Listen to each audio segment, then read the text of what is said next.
Hi, this is Doug Heikkinen, co-founder of Iris.xyz, and I'm here with Alan Culpepper, a two-time Olympian. Hi, Alan.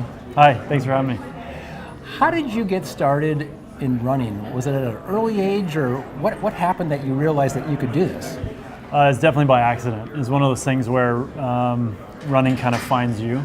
And in elementary school, we had to do the presidential fitness test. This was back in the day. Yeah. And you had to do pull-ups and you had to do sit-ups. And then as part of that testing was to run a 1 mile run. And we did it twice a year. And in fourth grade, I ran like a 6:30 mile. In fourth grade? Yeah, and that was when I was like, I'm kind of good at this, and then the coaches are saying, wow, that was really good, and that was when it started. And then a few years later is when I went out for summer track, and I had to kind of give up playing baseball over the summer. And that, as an 11-year-old, that was a big decision. But I was like, I think I'll try this, and then that was kind of history from there. Well, it grew. Yeah, it did all right. And you're in a very exclusive club, breaking a 4-minute mile and breaking 2 minutes and 10 minutes of the 2 hours and 10 minutes of the marathon. Yeah. So how did you get such a range?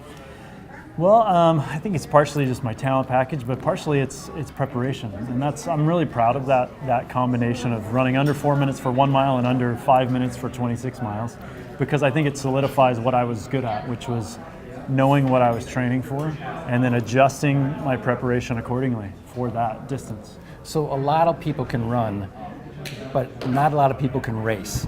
So when you toe the line, what's the difference?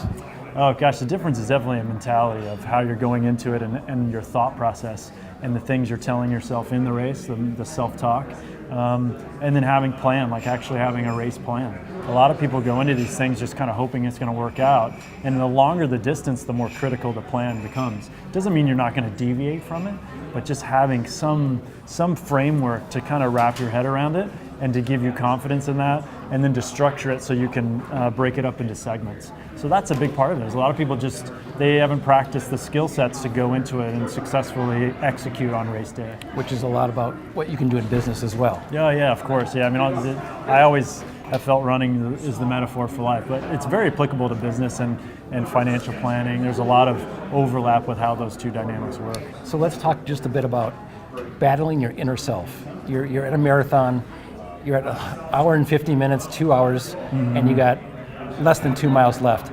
How do you trick yourself into keeping going? Well, yeah, it definitely is tricking yourself. I'd say you have to back up before that, and the hope is that you get to that point where you still have something emotionally left in the tank. And how you do that is by focusing on very simple things, by not thinking about the results, by thinking about your hydration, your fueling, your pacing, the things that are within your realm at that moment, really keeping your thoughts simple.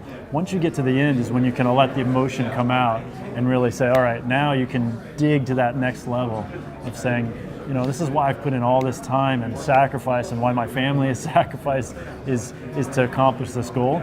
But the hope is you got to get to that point with something left in the tank emotionally. Well, how could you leave us with how can people achieve their goals? Well, gosh, first is you need to first recognize what your incentive is for those goals, because you're going to get to a point during that process where it becomes challenging, and you're going to start to question why you're doing it. So you need to fall back on the impetus from the onset and know definitively what that is. But also it's having a plan and then incrementally working towards that, and then tracking your progress. A lot of people miss the tracking your progress part.